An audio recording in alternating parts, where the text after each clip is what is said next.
വിദ്യാഭ്യാസ മന്ത്രി വി ശിവൻകുട്ടിക്കെതിരെ വാർത്താക്കുറിപ്പിറക്കി രാജ്ഭവൻ. ഗവർണറെ മന്ത്രി അപമാനിച്ചെന്ന് വാർത്താക്കുറിപ്പിൽ ഗവർണർക്ക് മുൻപ് വേദി വിട്ടത് പ്രോട്ടോകോൾ ലംഘനമെന്നും രാജ്ഭവൻ പറയുന്നു. പ്രജിത് മോഹനൻ ചേരുന്നു. പ്രജിത്ത്, വി ശിവൻകുട്ടി രാവിലെ ഏതൊക്കെ രീതിയിലുള്ള കാര്യങ്ങളാണ് രാജ്ഭവനിൽ കാണിച്ചത് എന്നുള്ളത് നമ്മൾ എല്ലാവരും കണ്ടതാണ്. പ്രോട്ടോകോൾ ലംഘനം മാത്രമല്ല, അങ്ങേയറ്റം ഭാരതാംബയെയും രാജ്ഭവനെയും ഗവർണറെയും ഒക്കെ അപമാനിക്കുന്ന തരത്തിലുള്ള പ്രസ്താവനകളും ശിവൻകുട്ടി നടത്തിയതാണ്. ഇപ്പോൾ ഏറ്റവും ഒടുവിലായി രാജ്ഭവൻ വാർത്താക്കുറിപ്പ് ഇറക്കിയിരിക്കുന്നു എന്നാണ് അറിയാൻ കഴിയുന്നത്. വാർത്താക്കുറിപ്പിന്റെ ഉള്ളടക്കം എങ്ങനെയാണ്?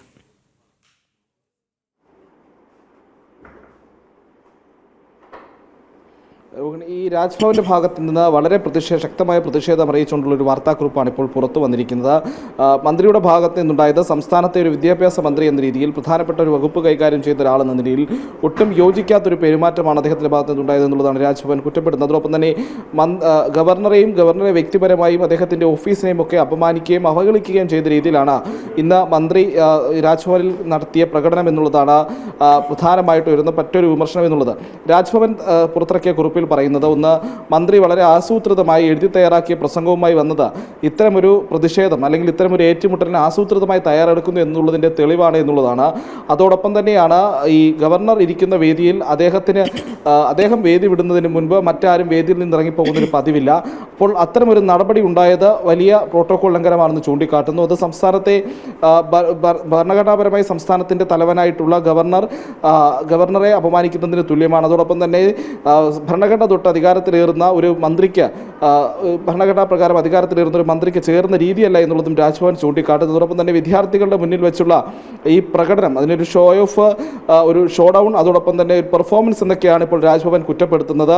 ആ ഒരു പ്രകടനം അത് ഒട്ടും അനുചിതമായില്ല അല്ലെങ്കിൽ ഉചിതമായില്ല എന്നുള്ളത് കൂടിയാണ് രാജ്ഭവൻ ചൂണ്ടിക്കാട്ടുന്നത് എന്നുകൂടി നമ്മൾ കാണേണ്ടിയിരിക്കുന്നു. അതോടൊപ്പമാണ് ഈ കൂടുതൽ വിമർശനത്തിലേക്കും രാജ്ഭവൻ കടക്കുന്നുണ്ട്. അതിൽ ഏറ്റവും പ്രധാനപ്പെട്ടത് ഞാൻ നേരത്തെ ചൂണ്ടിക്കാട്ടിയിട്ടുള്ള വിഷയം തന്നെയാണ്.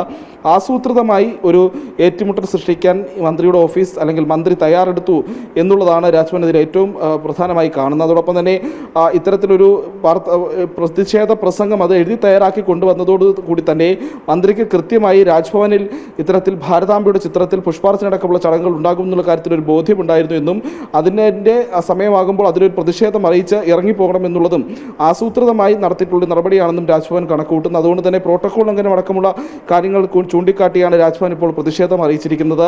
ഭാരതാംബയുടെ ചിത്രം കണ്ട് ഇതാരുടെ ചിത്രമാണ് അല്ലെങ്കിൽ ഇതെന്താണെന്ന് അറിയില്ല എന്നുള്ള അദ്ദേഹത്തിൻ്റെ പ്രസംഗം വളരെ വേദനയുണ്ടാക്കുന്നതാണെന്നും രാജ്ഭവൻ പുറത്തിറക്കിയ വാർത്താക്കുറിപ്പിൽ പറയുന്നുണ്ട്. അതോടൊപ്പം തന്നെ ഗവർണറും സ്വന്തം നിലപാടിൽ ഉറച്ചു നിൽക്കുകയാണ്. ഭാരതാംബയുടെ ചിത്രം ഒഴിവാക്കിക്കൊണ്ടുള്ള ഒരു ചർച്ചയ്ക്കും ഒരു ചിന്തയ്ക്കും താനില്ല എന്നുള്ളതാണ് മന്ത്രി വി ശിവൻകുട്ടി വേദി വിട്ട ശേഷം ഇന്ന് ഈ സ്കൗട്ട്സ് ആൻഡ് ഗൈഡ്സിൻ്റെ അവാർഡ് ദാന ചടങ്ങിൽ രാജ്ഭവനിൽ ഗവർണർ രാജേന്ദ്ര വിശ്വനാഥ് അർലേക്കർ വ്യക്തമാക്കിയതും.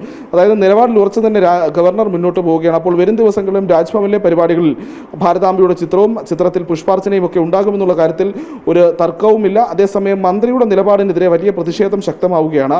ഭരണഘടനാപരമായ അധികാരങ്ങളുള്ള, കീഴ്വഴക്കങ്ങളുള്ള, ഒരു നടപടിക്രമങ്ങളുള്ള അത്തരം ഒരു പ്രോട്ടോകോൾ സംവിധാനമുള്ള ഒരു സ്ഥലത്ത് ഗവർണറുടെ മുമ്പിൽ പോലും ഇത്ര മോശമായ രീതിയിൽ പെരുമാറുന്നു ഗവർണർ എന്നുള്ളതാണ് BJP അടക്കമുള്ള സംഘടനകൾ ഇപ്പോൾ വലിയ രീതിയിലുള്ള വിമർശനവുമായി രംഗത്ത് വന്നിരിക്കുന്നത്. പ്രോട്ടോകോൾ ലംഘനം ഉണ്ടാക്കിയത് പോലും ഈ തെരഞ്ഞെടുപ്പിൻ്റെ പശ്ചാത്തലത്തിൽ തീവ്ര നിലപാടുകളുള്ള ചില സംഘടനകളെയും ആളുകളെയും ഒക്കെ പ്രീതിപ്പെടുത്താൻ വേണ്ടിയാണെന്ന് കൂടിയിട്ടുള്ള വിമർശനവും ഇപ്പോൾ സജീവമായി ഉയർന്നു കേൾക്കുന്നുണ്ട്. എന്തായാലും സംസ്ഥാനത്തെ ചരിത്രത്തിൽ തന്നെ ഇല്ലാത്തൊരു ഗുരുതരമായിട്ടുള്ള പ്രോട്ടോകോൾ ലംഘനം ഉണ്ടായി എന്നുള്ളതാണ് ഏറ്റവും എടുത്തു പറയേണ്ടത്. അതും സംസ്ഥാനത്തെ ഒരു പ്രധാനപ്പെട്ട വകുപ്പ് കൈകാര്യം ചെയ്യുന്ന മന്ത്രിയുടെ ഭാഗത്ത് നിന്ന് തന്നെ സ്കൂൾ വിദ്യാർത്ഥികളുടെ അടക്കം മുന്നിൽ വെച്ചാണ് ഇത്തരത്തിലുള്ള രാഷ്ട്രീയ പ്രസംഗവും രാഷ്ട്രീയ നിലപാട് കാണിക്കലും ഒരു ഇറങ്ങിപ്പോക്കും ഒക്കെ ഉണ്ടായിരിക്കുന്നത്. അതൊരിക്കലും സംഭവിക്കാൻ പാടില്ലാത്തൊരു സ്ഥലത്ത് വെച്ച് കൂടിയാകുമ്പോൾ അത് വലിയ രീതിയിലുള്ള വിമർശനങ്ങൾക്കും വഴിവെക്കുന്നുണ്ട്. രോഹിണി. അതെ, ശരി പ്രജിത്ത്. എന്തായാലും പ്രോട്ടോകോൾ ലംഘനം നടത്തി എന്ന് മാത്രമല്ല, അതിനുശേഷം ബോധപൂർവം സൃഷ്ടിച്ച ഒരു സാഹചര്യം തന്നെയായിരുന്നു വിദ്യാഭ്യാസ മന്ത്രിയുടെ ഭാഗത്തു നിന്നും ഉണ്ടായത്. അതിനുശേഷം വിദ്യാഭ്യാസ മന്ത്രി നടത്തിയ ആ ന്യായീകരണങ്ങൾ കൂടി നമുക്കൊന്ന് കേൾക്കാം.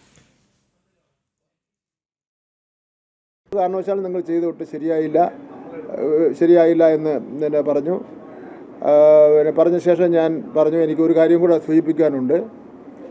ഇന്ത്യ എൻ്റെ രാജ്യമാണ്, ഭരണഘടനയാണ് രാജ്യത്തിൻ്റെ നട്ടെല്ലെന്ന് പറയുന്നത്.